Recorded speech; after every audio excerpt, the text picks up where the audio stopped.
What if I told you that worry doesn't actually exist, that the fear you're feeling about the future is just a trick of the mind?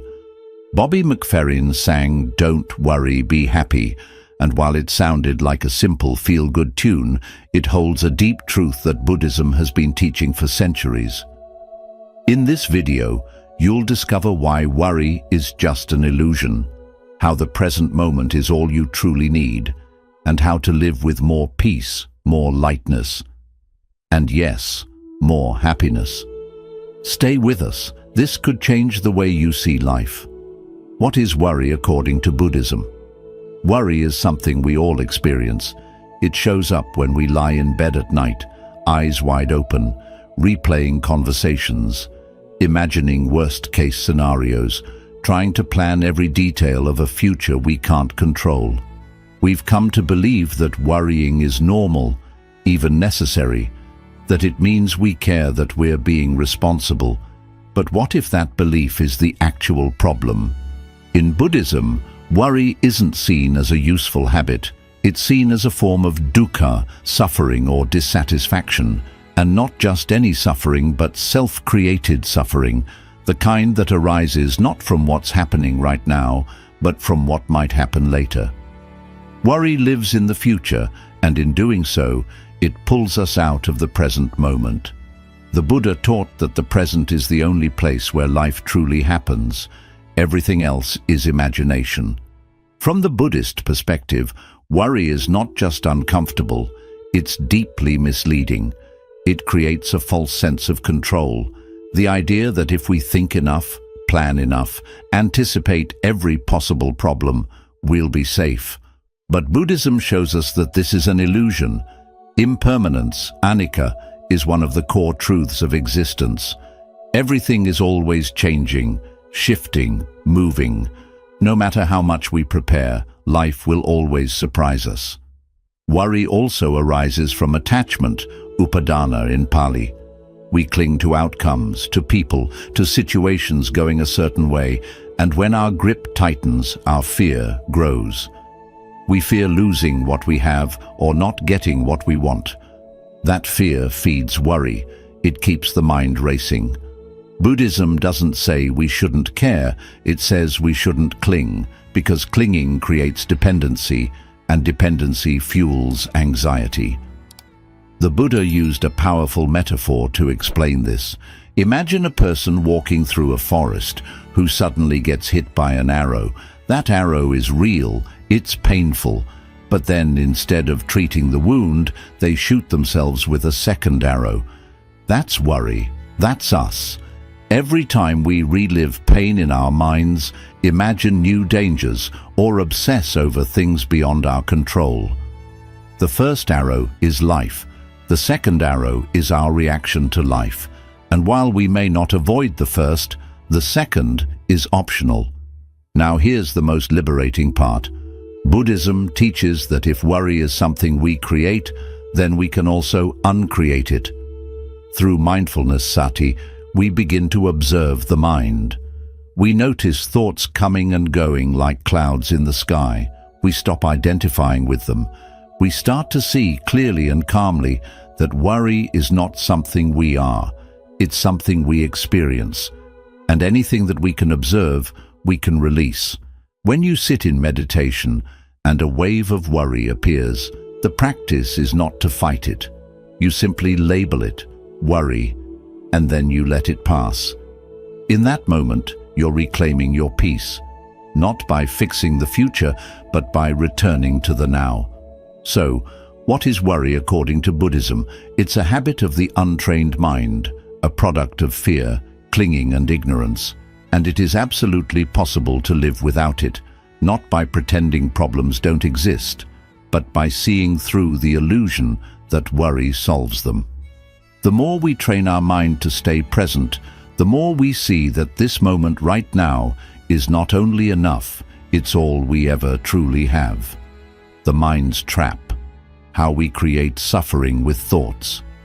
The mind is a storyteller. Every day it spins narratives about who we are, what we need, what might happen, what we should fear. And most of the time we believe those stories, we accept them without question. But Buddhism teaches that the mind, when left untrained, becomes a trap, a source of confusion, fear, and suffering. Worry is one of the clearest examples of this trap. Think about it. No one chooses to worry. It just happens, right? One thought leads to another. And before we know it, we're 10 steps ahead in a future that doesn't exist, feeling emotions about situations that haven't even occurred. Buddhism calls this samsara, the endless cycle of suffering caused by craving, aversion, and ignorance. And worry sits right at the center of that cycle. The problem isn't that we have thoughts. The problem is that we identify with them. We believe everything the mind says. If the mind says something bad is going to happen, we tense up. If the mind says we're not good enough, we shrink. But here's the truth. Thoughts are just thoughts. They are not reality. They are temporary mental events shaped by our past, our conditioning, our fears, and yet they shape our entire experience of life. In Buddhism, there is a powerful practice called vipassana, clear seeing. It means looking directly at the nature of our thoughts and emotions. When we practice vipassana, we start to see how quickly the mind reacts to discomfort, how it tries to escape the present by jumping to the past or the future. We see how thoughts create stories and stories create suffering. Here's an example. Imagine you're waiting for a message from someone important. An hour passes and they don't reply. The mind starts spinning. Maybe they're angry. Maybe you did something wrong. Maybe something bad happened. In reality, nothing has happened, but your body reacts as if something has. You feel anxious, restless, upset, all because of a thought. That's the trap. Buddhism teaches that to escape this trap, we don't fight the mind, we observe it. We create space between the thought and our reaction to it. When a worry arises, we don't have to follow it. We can see it, acknowledge it, and let it pass. That's where freedom begins. The Buddha compared the untrained mind to a wild elephant. It's strong, it's powerful, but without discipline it causes chaos. Through meditation, mindfulness, and ethical living, we begin to tame that elephant. We start to guide the mind instead of being dragged by it. And here's something beautiful. When we stop identifying with thoughts, our suffering begins to dissolve. We don't need to fix every problem, control every outcome, or plan every detail. We just need to be aware moment by moment. In that awareness, worry has no power. It only survives when we're not paying attention. So yes, the mind can be a trap, but it can also be the path to liberation if we learn how to use it wisely. Living in the present, the real antidote. Let's take a moment, just a moment. Pause whatever you're doing, close your eyes if you want, and take a slow breath in and out. That breath, that's your anchor. That's the present, and it's always here. Always, no matter where your mind tries to go. Now think about how most of us live. We're here, but not really. Our bodies might be sitting, walking, working, but our minds, they're miles away.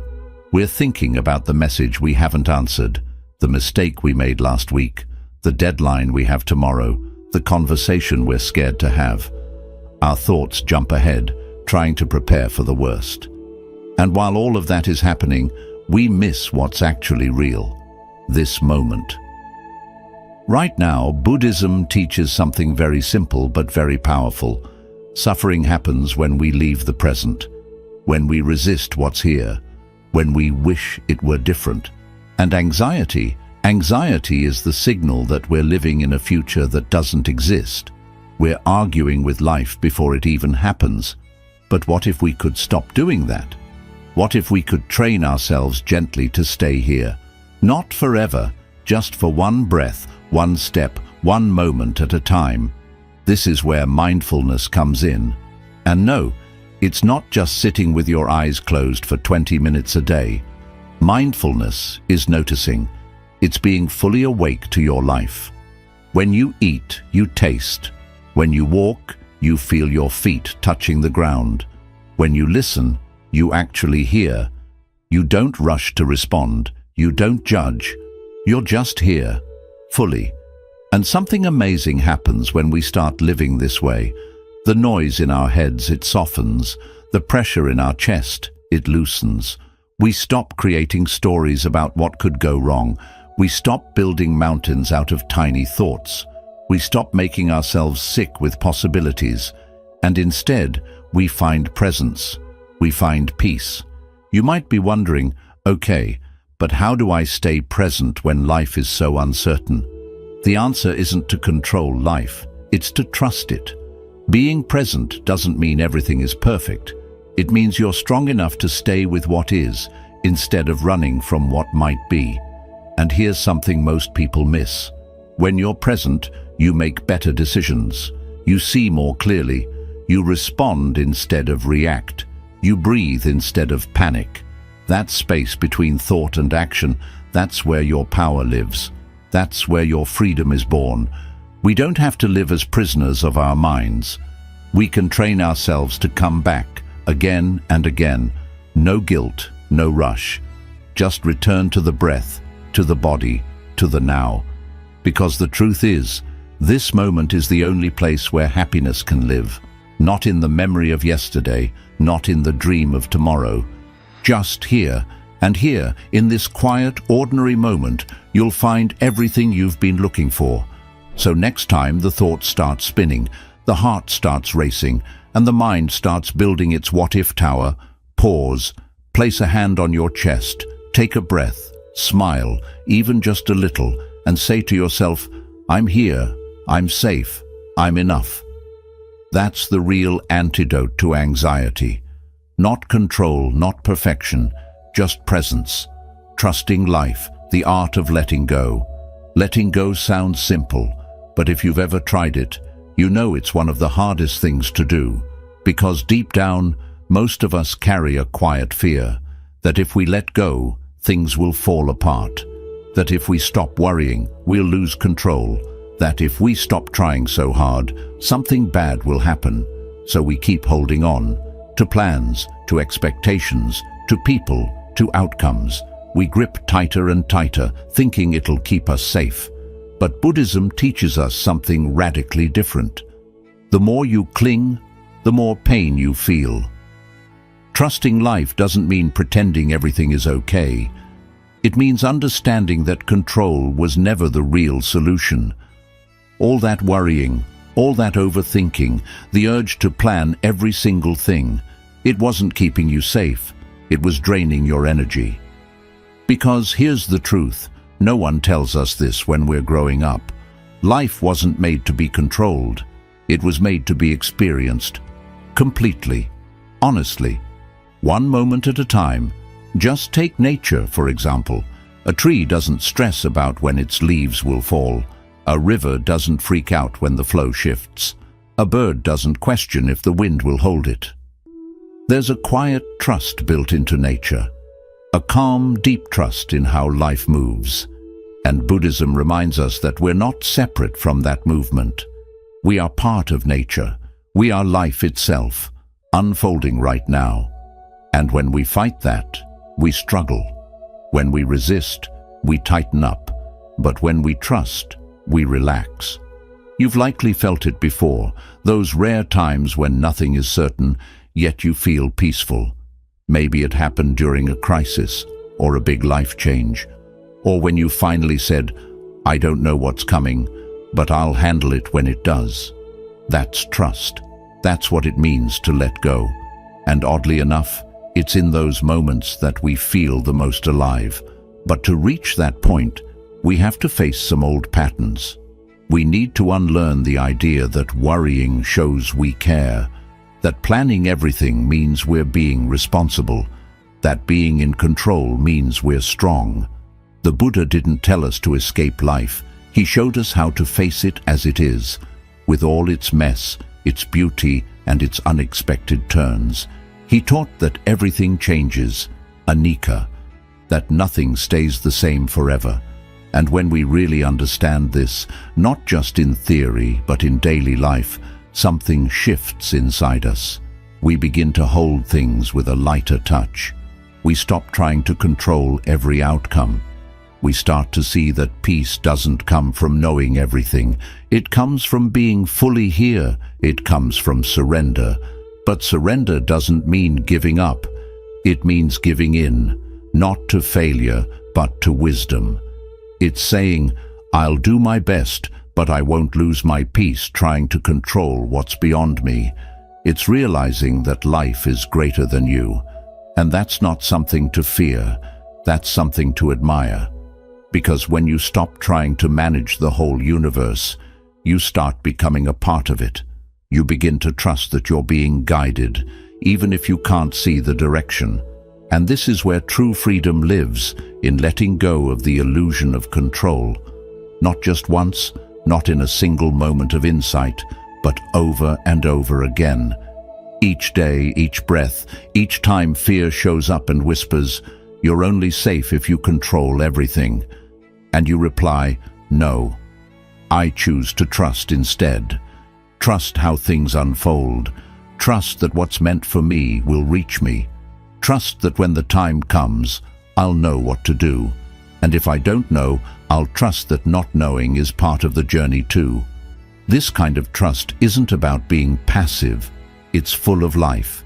It moves you to act when it's time to act, and to rest when it's time to rest. It's not about being lazy. It's about being in tune. It's about learning to listen to your body, your breath, and your inner voice. It's about letting go, not because you've quit, but because you're finally waking up. So where do we start? Start small. Notice when you're trying to take control. Feel the tension in your body, the tight grip in your thoughts. Pause, take a breath. Ask yourself, what am I scared will happen if I loosen my grip just a little? Then release just a bit and watch what unfolds. Maybe the world doesn't fall apart. Maybe instead something beautiful appears. Maybe you feel lighter, more open, more at ease. Over time you begin to realize letting go isn't the end. It's the beginning. It's the start of a new way of being with life. A way that's built not on fear, but on trust. One that says, no matter what comes, I can face it. Not with worry, but with presence. Not with struggle, but with calm strength. That's what the Buddhist path invites us into, to stop holding on too tightly, to begin trusting, to let life unfold as it is, and to allow yourself to be free. Maybe Bobby McFerrin was speaking to something deeper than we realized. Don't worry, be happy isn't just a fun song. It's a doorway into a deep truth that Buddhism has understood for ages. Worry doesn't keep us safe. It doesn't truly prepare us. It only pulls us away from the one thing that's real, this very moment. And right now, in this moment, there is peace, there is breath, there is life. Let's stop spending our energy on what hasn't happened yet. Let's stop letting our minds wander to places our hearts were never meant to be. The Buddhist path isn't about running away from life. It's about waking up to it, with clear eyes, with kindness, with trust. If this message touched something in you, if it made you pause or see things in a new way, then you're already on the journey. Keep walking it with us. Subscribe to the channel so we can keep exploring these teachings together.